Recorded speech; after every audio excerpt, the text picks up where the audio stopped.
Coach Teresa Ford here, and this is the Guiding You Home podcast.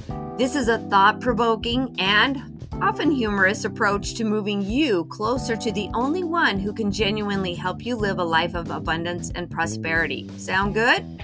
Yeah, it's you that needs to go within so you can sit in the driver's seat of your life, co-creating with God. So make room for more light and knowledge. As you continue to listen, you will discover elements of how to lead with your inner light, how to act on your specific promptings, and how to follow your spiritual intuition so you can fulfill the measure of your creation. Thanks for being here, and let's dive in.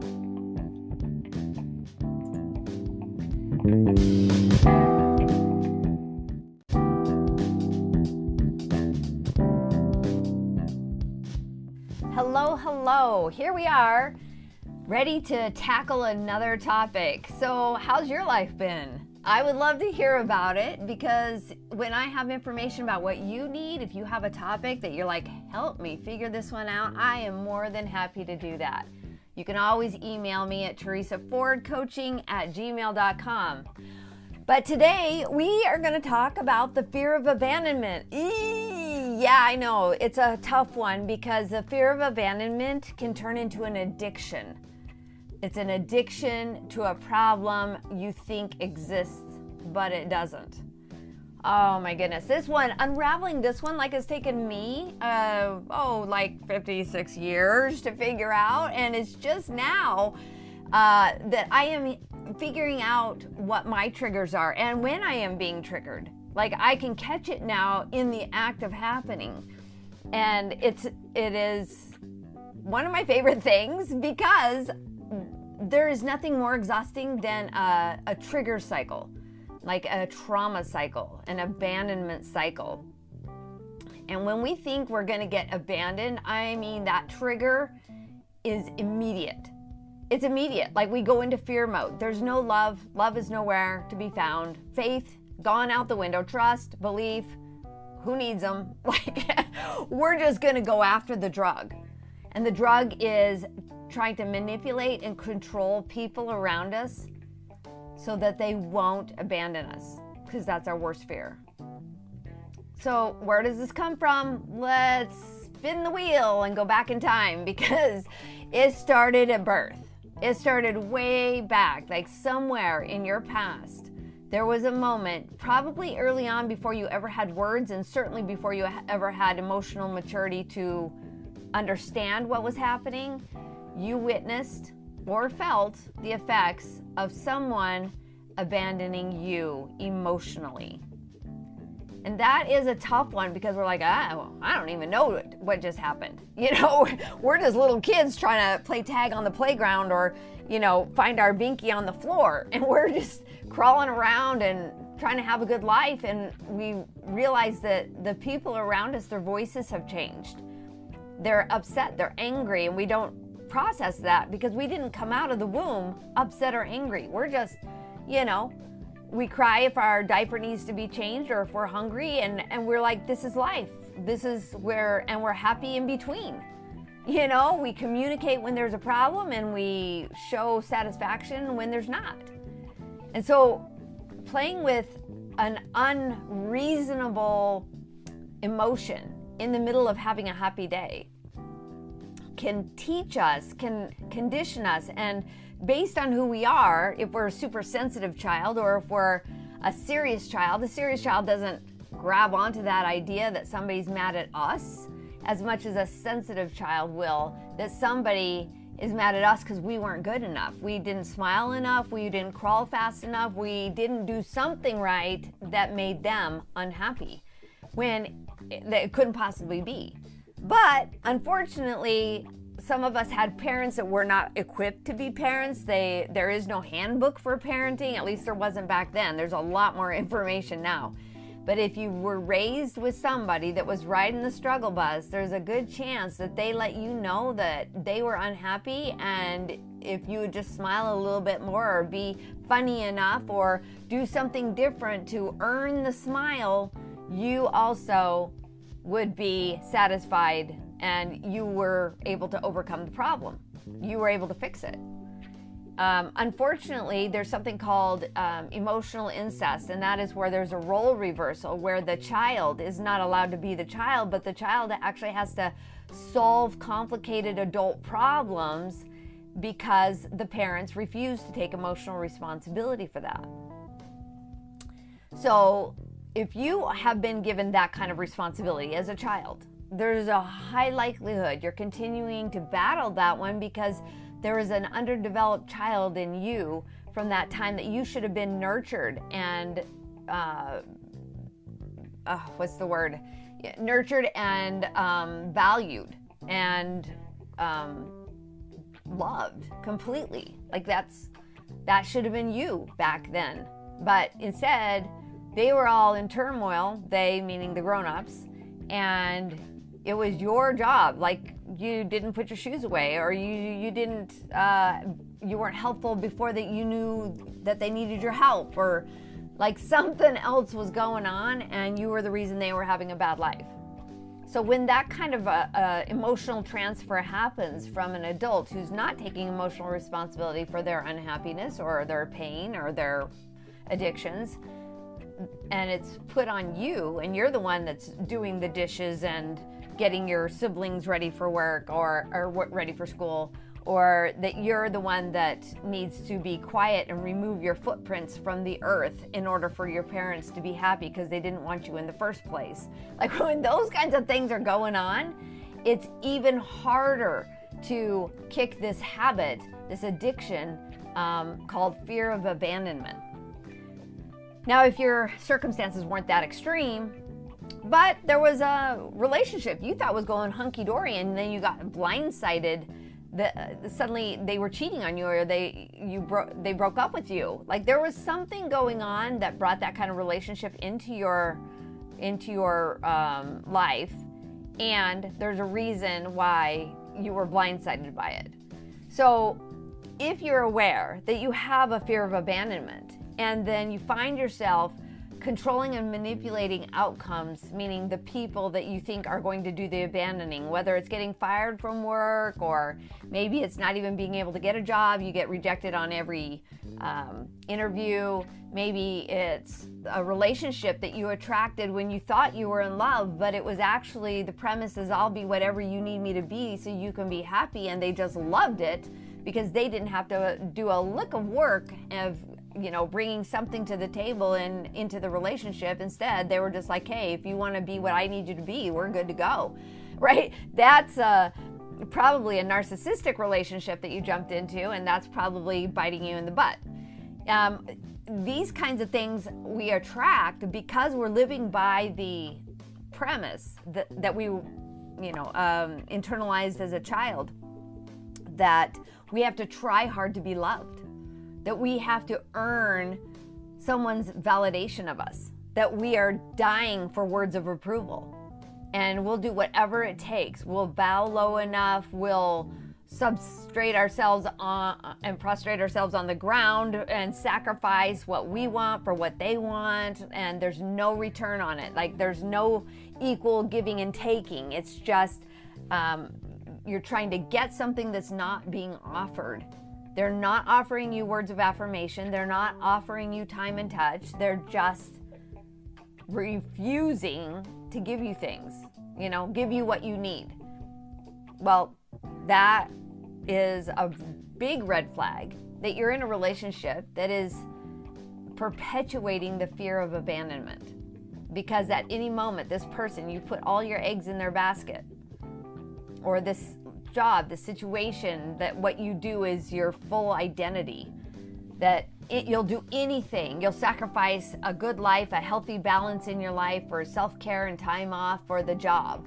You'll do whatever it takes without boundaries so that you don't get rejected. That is huge for a huge recipe for ill health.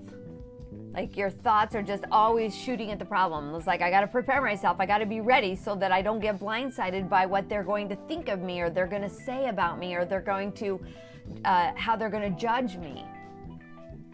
That's a lot of work. Lots of work. So much energy. Like, you just need a nap from the kind of mental energy it takes to work through the problem before the problem ever really manifests itself. And you know what they say, that what you focus on grows. So if you're just focused on the problem and how it's going to manifest and how bad you think it's going to be and all the ways you're going to have to fight for yourself and defend yourself and justify yourself to somebody else who's disapproving of you, oh my goodness, exhaustion. So much exhaustion. I have heard people say they just don't want to live anymore. Like the exhaustion of managing yucky gut soup. That is your gut's just churning all the time. It's either in panic, it's in depression, or it's in anxiety. And when you're managing the emotions and your head is spinning because you're trying to thwart the problem before the problem ever manifests, or you're trying to overcome someone else's bad mood before they even show up in the room, or you're trying to manage the bad mood in the middle of them gaslighting you or blindsiding you. No. It's an addiction. It's something that you literally can't overcome. So that's why this fear of abandonment, this addiction to controlling outcomes is killing you. It's exhausting you. And sometimes it just feels like you're going crazy. Like you'll never figure out how to get out of the cycle of managing everybody else and whether or not they decide to accept you, love you, and validate you. So when those kinds of emotions are present, and that's how you're operating, every morning you wake up and you just wish you didn't have to. You wish you could find a way out, that you could just disappear and fall off the face of the earth and pretend like you never even existed. Those are red flags, and many of us have never not wanted to live. Many of us would love to know what it's like to not be in despair, to give up anxiety, to forever, just drop the drama. So I want to give you some tips on how to do that. The first one I have is sit with yourself.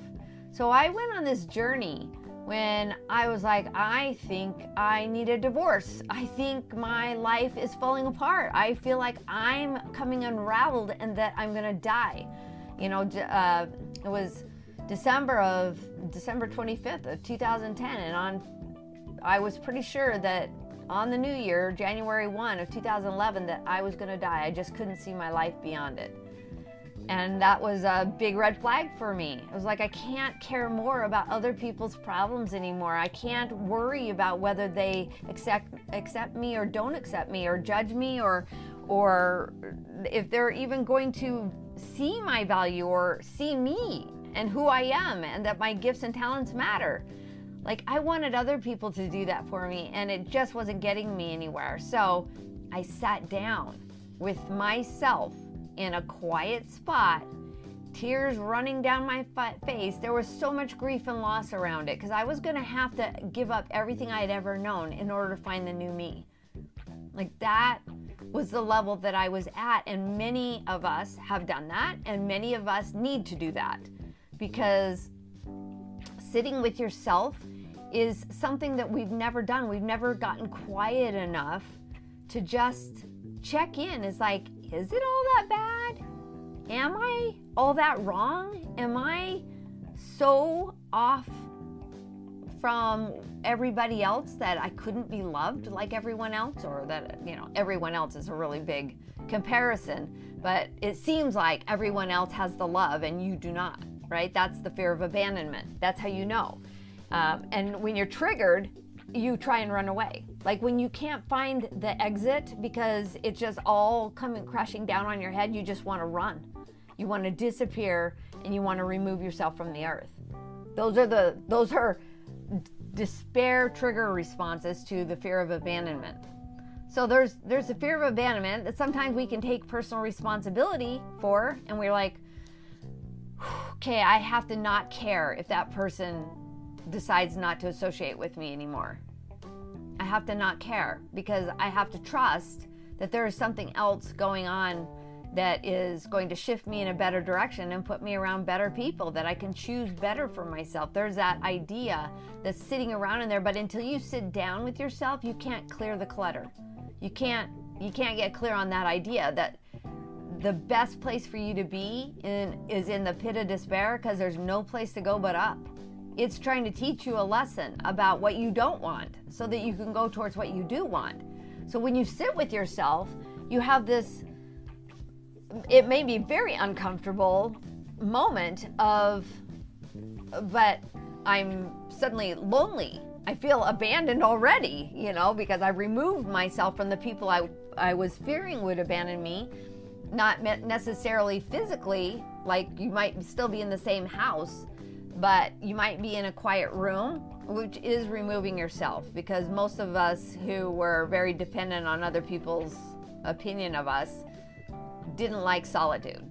Like, solitude and I were not friends. I would find any way and every way to be in a room with people, hoping that there was going to be peace amongst us and that they would see that I was funny enough, happy enough, productive enough, effective enough, helpful enough to be loved. So sitting with yourself is how you clear the clutter and you cut the crap. Like, the crap is the story that was told to you about your job to be the lone emotional mediator in the room. Like, it's your job to make sure nobody else is unhappy in the room. Well, okay. First of all, that's not true. But it might be the role that you've been playing because you thought it was your job, because the implications were all present when you were growing up. So to clear the clutter, you've got to check your family dynamics. Go back. Get real with the truth of what really happened. And I don't mean pick at the scabs. I don't mean revisit all the wounds. I don't mean all the traumatic moments that you had when people were not being good to you. What I'm saying is go back and just check the family dynamic. In my family, it was my mom, who had been severely abused by an alcoholic father, and she absolutely decided without question that she was unlovable. And so she would reject our love. We would say, "I love you," and she's like, "You don't mean it." And we're like, I don't? Okay, I thought I did. I'm pretty sure I meant it. Little kids, they love unconditionally. So she would push our love away, and we're like, oh, then we need to be better so she'll believe us next time. And we were trying really, really hard. And when I sat down to clear the clutter, I was like, oh, you know what? She was just struggling. It wasn't even about me. Here I was trying to be the emotional mediator in the room. And it's like, mom's on the warpath. Let's be good kids. Let's help out. Let's do our chores. Let's, do what we can, or just get out of her way. And it was never enough. Like, there was no way to satisfy the void she felt about herself when she made the decision to never, ever, ever allow love in. So when you clear the crap, you can distance yourself from the story that you were told and reality. Reality is that you've always been loved. It can't be removed from you. Nobody has the power to take that from you. Because a healthy relationship with yourself is that you don't give your love away, meaning I'm only acceptable or validated or worthy when you say so. But instead, you're like, well, I am worthy, I am loved, and my higher power has always loved me, so it can't be removed, and my trying to remove it is what is exhausting. The trying to get love from others is just you trying to prove that you weren't worthy and lovable without trying. You don't have to try to get love. You actually can't get love from other people. If you do that, you are an energy vampire, and you're draining other people that no longer want to give love to you. They're going to withhold it because they're running short. So when you sit with yourself You've got to make a list of all the good that you are. And when I would talk to my mom, I was like, Mom, but you're actually a good person. Why do you think this about yourself? She's like, no, I'm not. No, I'm not. I was a no good Nick to my parents. They couldn't have told me that enough. No good Nick. That's me. I was like, okay, well, there's no overcoming that story. You cannot overcome something that you're absolutely determined to keep true. It was false, but she was living as if it was true. That she was a no good Nick. You can't get past that. You've got to cut the crap. You cannot go about saying that is what is true come heck or high water. You just can't do it and be happy at the same time. Like, if you want to get through this cycle of trauma, if you want to end the self-abandonment and the fear of abandonment by others, you have got to stop believing that whatever was told to you was actually true. It wasn't true. It was just coming from people that were riding the struggle bus. It was about them. My mom told me a story about herself. Every time she rejected my love, that was her story coming true. She's like, because if I did say I love you and she did accept it, her story would be false. She would be in stark contrast to the story she wanted to make true, to make sure her parents were always going to be right about who she was. She needed that story to be right more in this life than the true story of how loved she was apart from her parents' struggle. But she was, I'm surprised she wasn't a Taurus. She was so stubborn, and she was absolutely adamant that nobody loved her. And so, wow, I know in this life she had no idea how that was impacting her kids negatively. I know she didn't know that. She wouldn't have done it. She was too good of a person to do that. She was a gentle, kind person at heart. But when it came to herself, man, she was a tough mother. She was literally a tough mother. So when I had to sit down and cut the crap, yeah, I could not tell the story that my mother didn't love me and nobody's ever going to love me, because that is the premise on which I agreed to get married the first time. I met somebody and he was a good person and I was a good person, and I was like, how bad could it be? And turns out he was a good person with avoidant attachment styles, which meant he could never attach to me, which made me continue the cycle of believing that I would never be lovable enough. Wow. Energetically, I attracted the perfect person to perpetuate a false story my mother told me. So, that's why you got to clear the clutter. You have to cut the crap, because otherwise, energetically, you are going to draw more of that garbage to you. And you're going to be trapped in a trauma cycle. You'll go back for it over and over and over and over again. Like, if it ends and you find peace and suddenly you're like, oh, okay, I made it through that exhausting effort to figure out why that person doesn't love me, you'll head right back into it, because you can't stand peace for longer than, I don't know, an hour. You will go back in to find the drama, because it's an addiction. It's an addiction to interacting with people that perpetuate a story that is false. So you have to be a truth seeker. So when you sit with yourself, be a truth teller. Tell yourself the truth of who you really are. When I sat down and I made my list, I was like, I am happy, I am pliable, I am, what was some of the things I said? I was optimistic, I was enthusiastic, I was kind, gentle, helpful, I was adaptable, I was able, like I just went through all of them. I just was like, that, yep, I can see that in me, and oh, yep, that I can see in me. And when you apply them to just you, like if you were to be put on a planet and there were no other human beings, you'd have to learn how to function with those things in your toolkit as yourself. And if you were to be returned to a social setting, you would still have to practice, like mega practice, staying present so that you weren't charming in the public eye in order to be pleasing enough for people to like you. You're likable already. You're lovable already. You are already pleasing enough. When you took a breath at birth, you magically had value because you were alive. Everyone in the room was like, yay, she took a breath. So your value doesn't increase or decrease from that point on. You do not increase in value. You were awesome and starry and shiny and bright, and that doesn't actually go anywhere. It's your brain that thinks that you are not because others have said you are not, because they were not. But the truth is that shiny brightness is still in you. It's still there.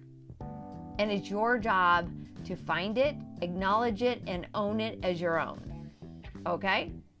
Number 2, decide you can be okay without needing others to approve of you. I am okay. Oh, see that person? They're in a bad mood. Oh, that's okay, but I'm okay. Their bad mood is not about me. You know the 4 agreements? Never take anything personally? Yeah. Game changer. Changed my life. Read it. Remind yourself. You can print out just the 4 agreements on an image from the internet. But that was a game changer. Never take anything personally. Their story is their story, and if they're telling you their story, that doesn't mean it's about you. It's about themselves. And if you listen, if you get really good at this and you just stand still in a moment of crisis when somebody is blaming you for their emotional problems, or they need you to care more about their problems than they do, and so they're playing the victim, just stand present for just a second and be like, oh, I heard their story. They're like, I can't get to the doctor. I'm sick. You need to go to the doctor. Oh, I heard their story. They're afraid of being powerless to get the meds they need. Oh, that wasn't about me. They're fearful right now. They're afraid.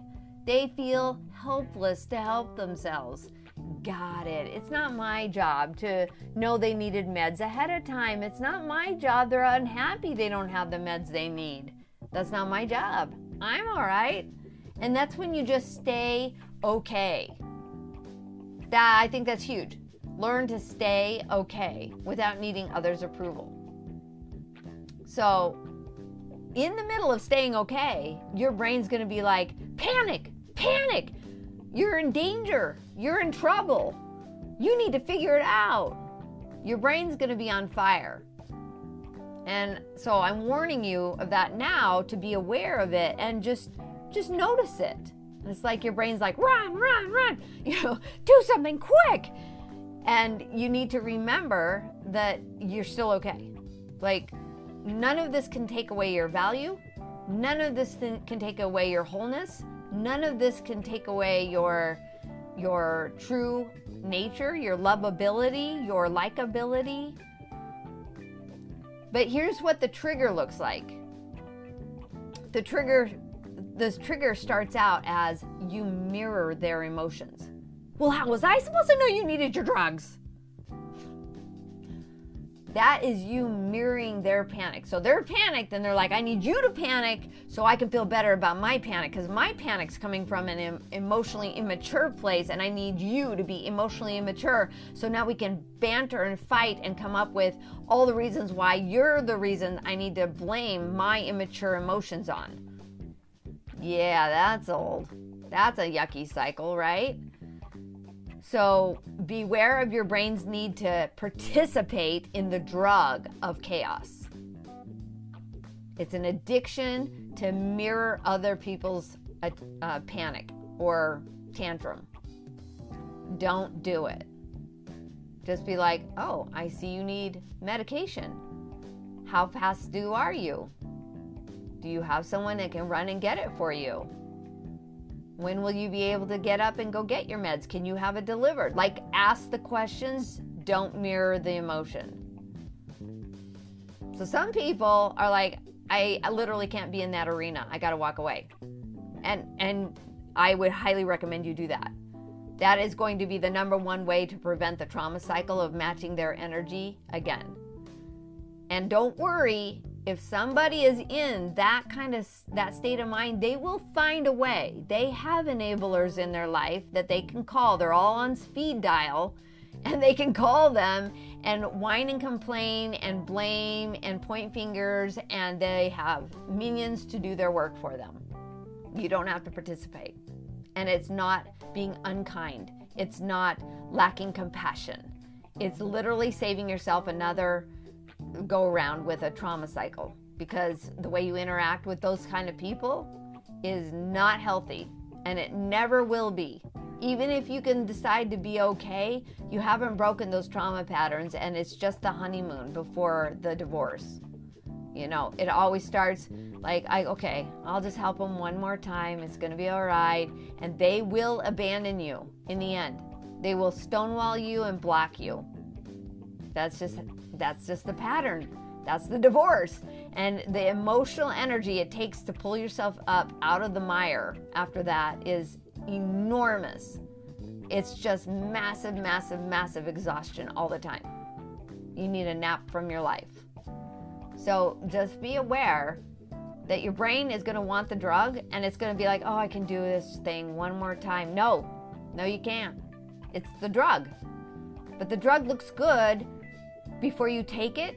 The drug feels good while you're taking it, but the drug drops you off and leaves you dirty in the gutter every single time. And it doesn't feel good.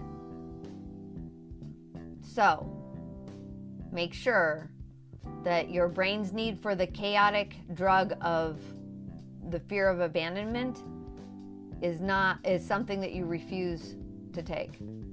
Okay?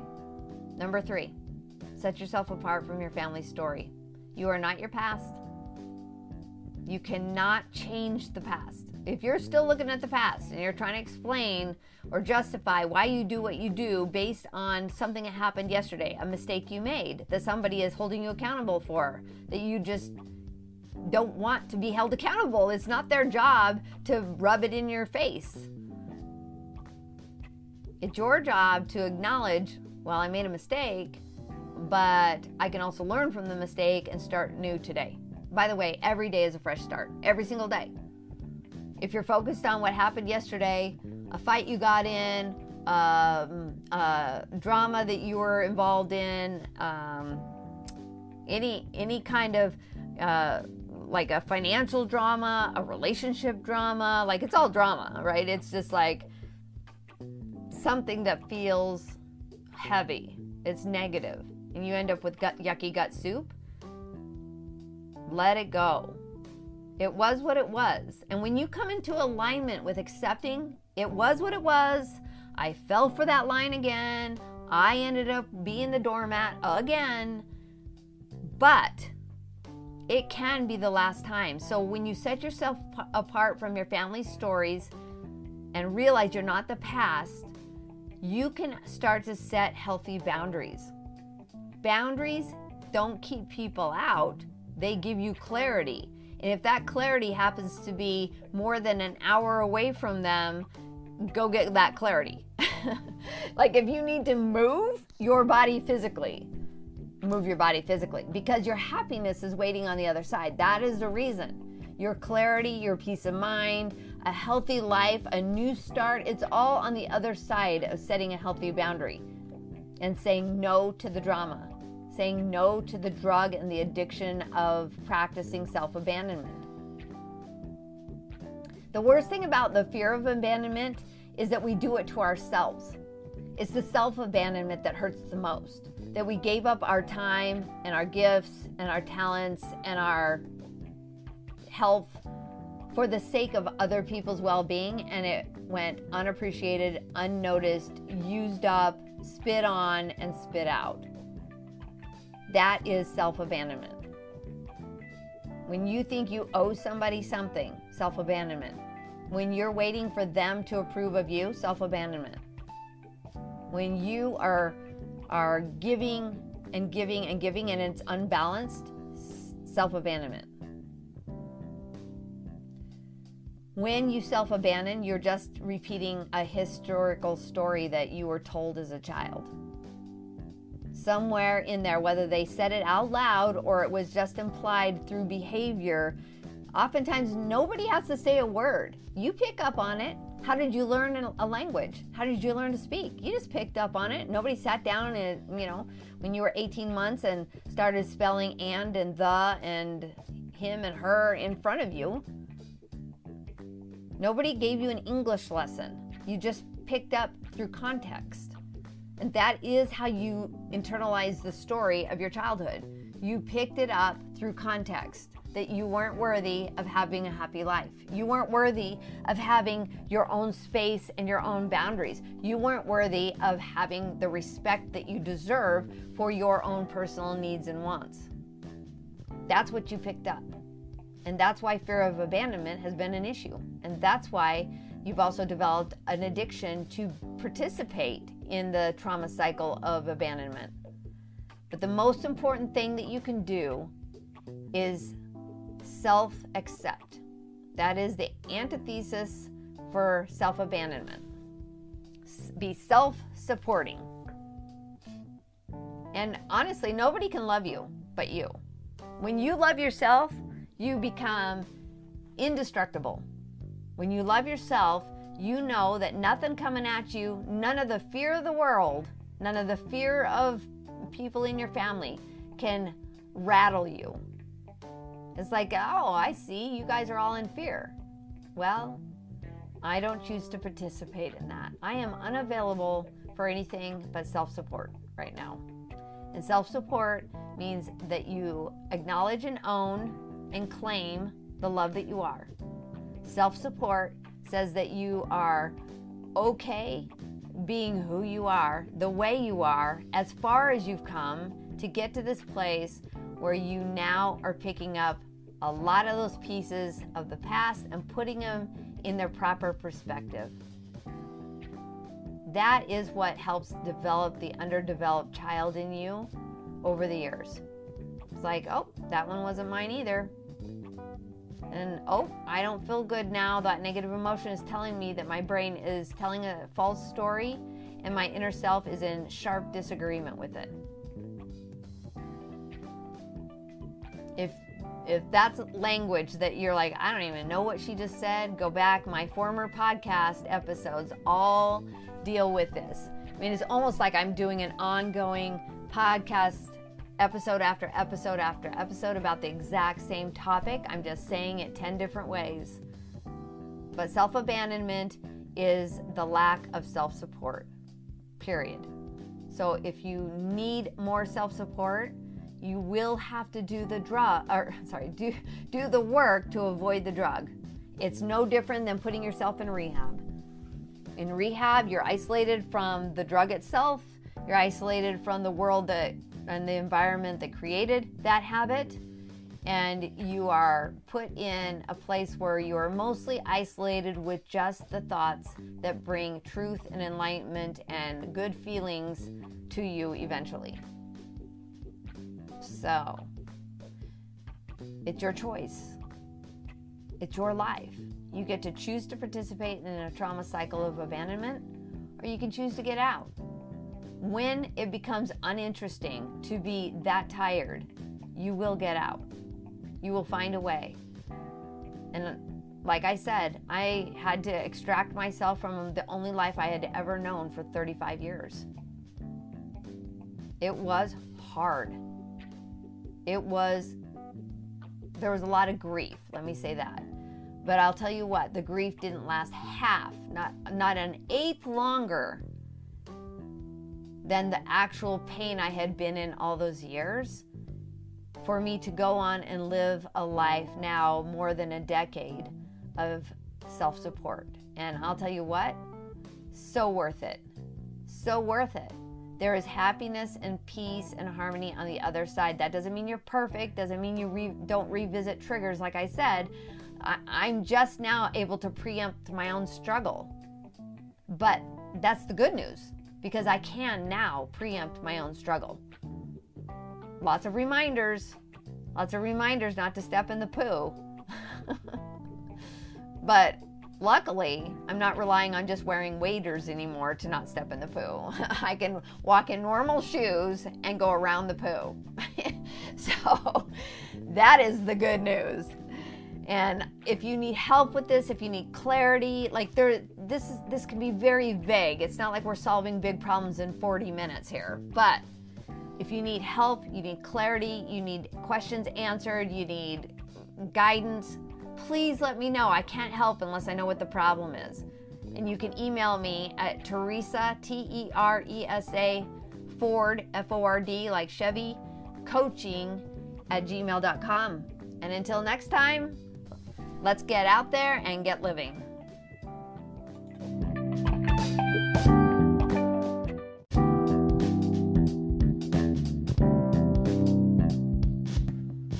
Thanks for listening. I invite you to leave your feedback and share your aha moments as you listen to this podcast. Also, you can access more information or any of the programs, courses, or worksheets that I've mentioned on these episodes on my website at teresaford.life. Or what I would really love is for you to connect with me on Instagram at teresaford.coaching and on Facebook at Coaching with Teresa Ford, so I can give you more interesting insights and further coaching to help you fulfill the measure of your creation.